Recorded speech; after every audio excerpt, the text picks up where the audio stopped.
Long ago and far away, there lived a beautiful young woman named Rapunzel. She had a special gift, 70 feet of magical hair. She had never ever been outside the tower where Mother Gothel kept her hidden away. Every year on her birthday, Rapunzel gazed out her tower window at the sparkling lights that rose into the nighttime sky. The lights were meant for her, she was certain of it. And Rapunzel yearned to leave the tower just once to see those sparkling lights. On the day before her 18th birthday, Rapunzel was wondering how to find the source of the lights. Suddenly, a thief named Flynn climbed into her window.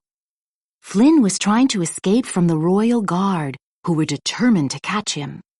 Pascal, Rapunzel's chameleon friend, agreed that Flynn did not look like the ruffians Mother Gothel had warned her about. So, Rapunzel asked Flynn to guide her to the floating lights. Flynn agreed. The next day, Rapunzel's heart fluttered as they neared the kingdom where the lights would be launched that night. She was so close until Maximus, a horse from the royal guard, appeared. Maximus had finally hunted Flynn down and wanted to put him in jail.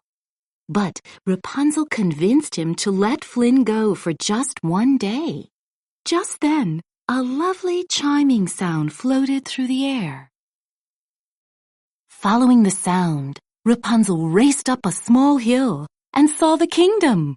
The chimes came from the kingdom's bells, ringing in the new day. Below the palace's peaked towers stood a village filled with thatched-roofed houses and inviting shops. Rapunzel felt more excited than ever. Rapunzel was amazed by everything she saw in the village. People were talking happily, hanging out their laundry, and selling and buying things. They were all preparing for that night's launching of the floating lanterns. Rapunzel gasped in delight as she rushed to see more, but something pulled her hair. People were accidentally stepping on all 70 feet of it. Some little girls were braiding one another's hair nearby. When they saw Rapunzel approaching, their eyes lit up with delight. They had never braided such long hair before. When they were finished, Rapunzel walked away with a neat braid bundled down her back. Nothing could stop Rapunzel now. She just had to wait until nightfall for the lights to appear. In the meantime, she found lots of new things to do in the kingdom.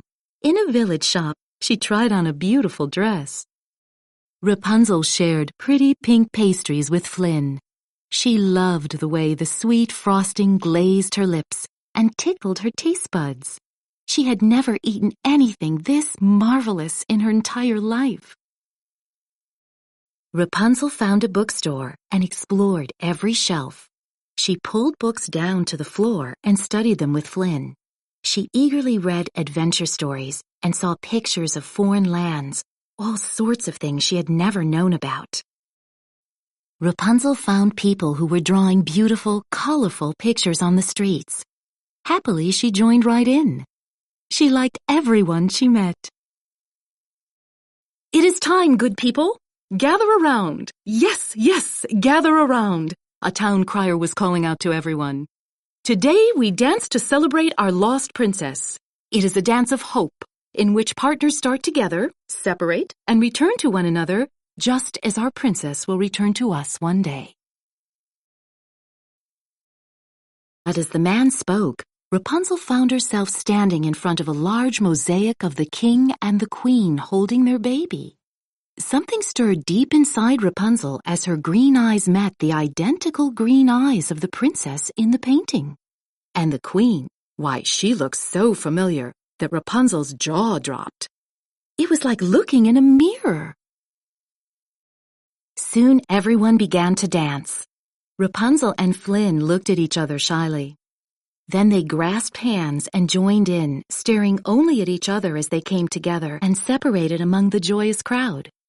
Rapunzel felt as if she had lived a lifetime in one dazzling day.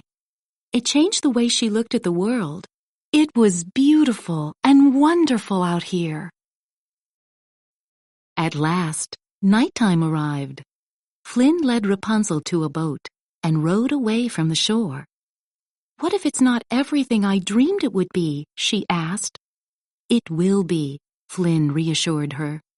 Darkness fell, and Rapunzel gazed in awe as thousands of colorful lanterns rose into the sky. It was her grandest dream come true. Flynn reached behind him and pulled out a surprise for Rapunzel. 2 lanterns! Together they launched them high into the air. Rapunzel's heart soared as the lights floated into the sky. It was the perfect end to a dazzling day, and all she could do was wonder what fantastic new discoveries were yet to come.